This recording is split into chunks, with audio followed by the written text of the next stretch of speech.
وظنوا أنهم قد كذبوا جاءهم نصرنا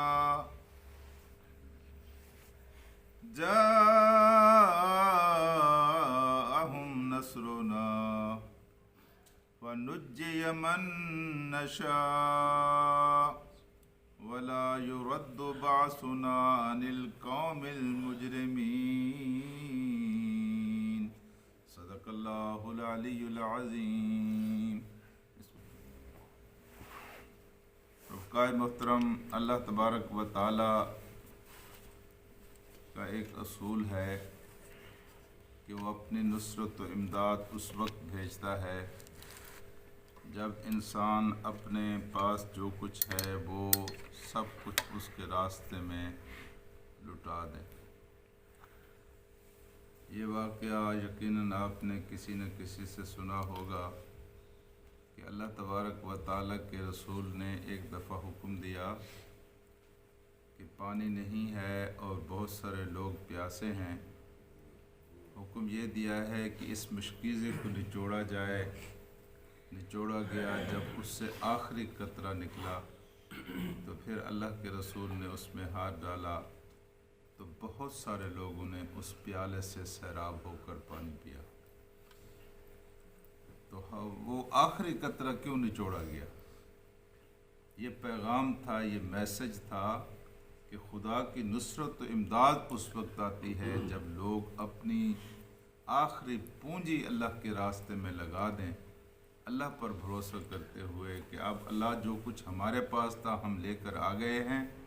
پھر اللہ تبارک و تعالیٰ کی نصرت بھی آتی ہے، اللہ تعالیٰ کی امداد بھی آتی ہے۔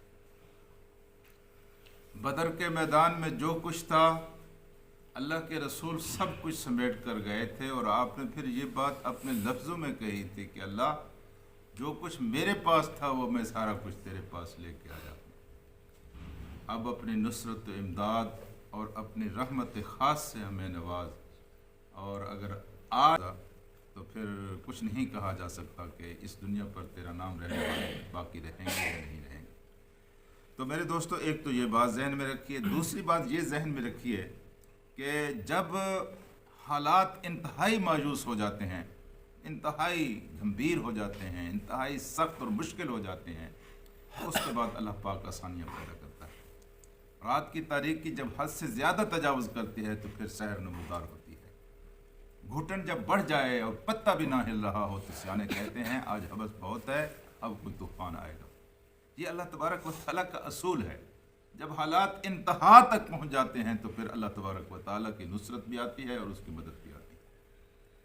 آپ نے دیکھا ہوگا کہ یہ کچرا چننے والے یہاں پھرتے ہیں، تو یہ جب لوہے کے کترے چن رہے ہوں خصوصاً مستری حضرات کے دکانوں کے سامنے، تو زمین کے اندر مقناطیس پھیرتے ہیں۔ جب مقناطیس پھیر لیتے ہیں تو جتنا لوہا ہوتا ہے وہ سارے کا سارا مقناطیس کے ساتھ چمٹ کر جمع ہو جاتا ہے۔ اسی طرح اللہ کا نبی جس معاشرے میں اپنی دعوت کو پیش کرتا ہے، اللہ کے نبی کی دعوت کو مقناطیس ہوتی ہے۔ جتنی سعید روحیں ہوں، نیک بخت روحیں ہوں، جن کو اللہ تبارک و تعالیٰ جہنم سے بچانا چاہتا ہو، جو عزت و سرخ روئی اور سربلندی کے راستے پر چلنے چاہتی ہوں، نبی کی اس دعوت کو دیکھ کر اور سن کر ساری کی ساری اس کے ساتھ چمٹ جاتی۔ پھر کوئی جس طرح لوہے کا قطرہ باقی نہیں رہتا، پھر کوئی ایسا انسان باقی نہیں رہ جاتا کہ جو نبی کی دعوت کو سنے اور نیک بخت بھی ہو اور پھر پیچھے بھی رہ جائے۔ یہ ایسا ممکن نہیں ہے۔ آج کی آیت میں یہی مضمون بیان کیے گئے ہیں۔ یہ 2-3-4 باتیں میں نے آپ سے عرض کی ہیں۔ اللہ پاک کہتا ہے حتی اذا استیأس الرسل، یہاں تک کہ اللہ کے رسول جب مایوس ہو گئے۔ بھئی اللہ کے رسول، مایوسی تو کفر ہے۔ اللہ کا رسول تو خود امید کا پیغام ہوتا ہے۔ اللہ کا رسول کیوں مایوس ہوگا؟ لیکن قرآن کہتا ہے حتی، یہاں تک کہ استیأسا، مایوس ہو گئے، الرسل، رسول مایوس ہو گئے۔ کہا گیا ہے یہ قرآن مجید کی تفسیر کے اعتبار سے مشکل ترین آیت ہے۔ رسول کیسے مایوس ہوتے ہیں؟ رسول تو امید ہوتا ہے۔ رسول تو عین الیقین کے ساتھ اللہ کے اوپر ایمان لانے والا ہوتا ہے۔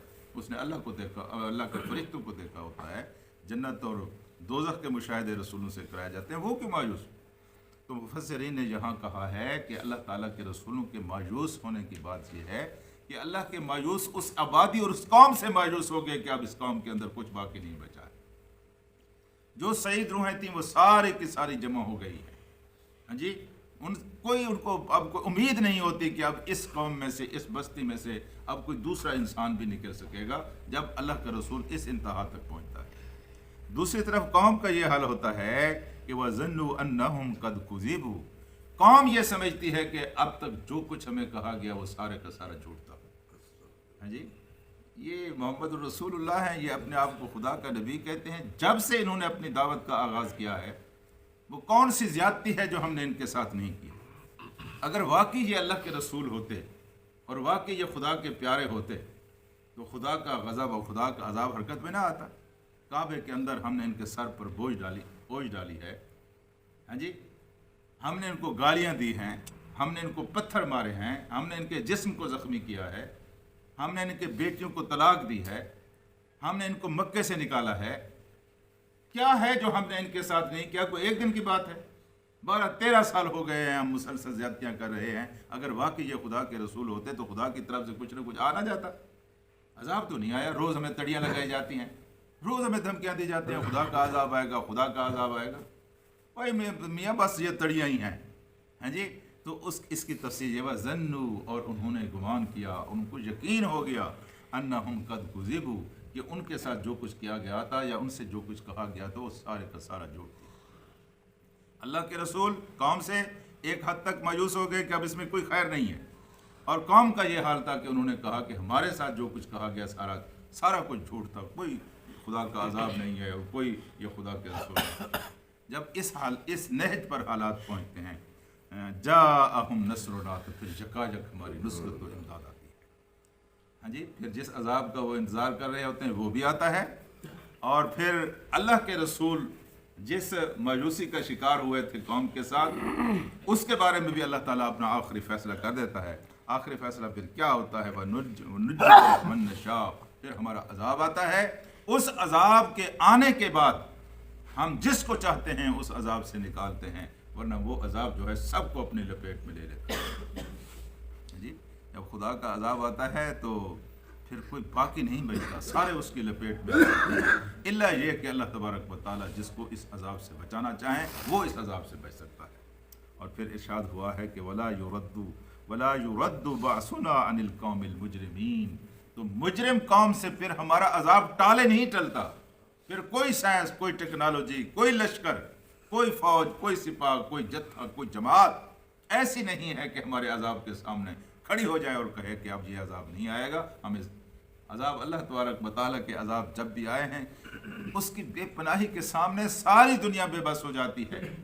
एक तूफान आता है, कौन उसको रोक सकता है? आसमान से अगर पत्थरों की बारिश बरस जाए, कौन उसको रोक सकता है? ज़मीन फट जाए, कौन उसको रोक सकता है? जिस सारी दुनिया उसके सामने बेबस खड़ी है। अल्लाह ताला एक ये वायरस जो होता है ना, वायरस, ये एक हसास तरीन मशीनों के साथ इसको देखा जाता है कहीं मौजूद है। एक छोटा सा वायरस अल्लाह ने भेज दिया कोरोना की सूरत में, पूरी दुनिया बेबस होकर खड़ी होगी उसके सामने और कुछ भी नहीं कर सके। अल्लाह के अजाब की हजार सूरतें हैं, पता नहीं अल्लाह तबारक व तआला किस कौम को किस सूरत हाल से दो चार करता है। लेकिन अल्लाह ताला कहता है कि जब हमारा अजाब आता है तो वला युरद्दु, वो रद्द नहीं होता, वो वापस नहीं पलटता, अनिल कौमिल मुजरिमीन, मुजरिम कौम को फिर वो अपनी लपेट में लेता है और मुजरिम कौम उसका शिकार हो जाती है। इसलिए जिन लोगों ने ये समझा है और ये कहा है कि मोहम्मद रसूलुल्लाह सल्लल्लाहु अलैहि वसल्लम की दावत बस हवा में उड़ जाएगी, अब इसको पाँव टिकाने की कोई जगह नहीं मिलेगी, ऐसी बात नहीं है। ये दावत अपने पाँव पर खड़ी होगी और ये इनकलाब बर्पा होगा, और ऐसा इनकलाब होगा जो सदियों तक इंसानों की ज़िंदगियों को बदलेगा। मेरे अजीज़ साथियों, ये अल्लाह तबारक व तआला की सूरह यूसुफ में आखिरी आयत हैं। 2 आयत इसके बाद रहती हैं, यहाँ बिल्कुल वो खुलासा बयान किया गया है कि यहाँ जितने भी हालात हैं वो मेरे अल्लाह के हाथ में हैं। सूरह यूसुफ के सारे वाक़यात जो आपने सबकन सुने हैं, उनसे भी यही ज़ाहिर होता है कि हालात सारा का सारा अल्लाह के कंट्रोल में हैं। अल्लाह जिस तरह चाहता है उस तरह हालात हो जाते हैं, मायूस होने की ज़रूरत बिल्कुल कोई नहीं है। अल्लाहुम्मा सल्ली अला सय्यदना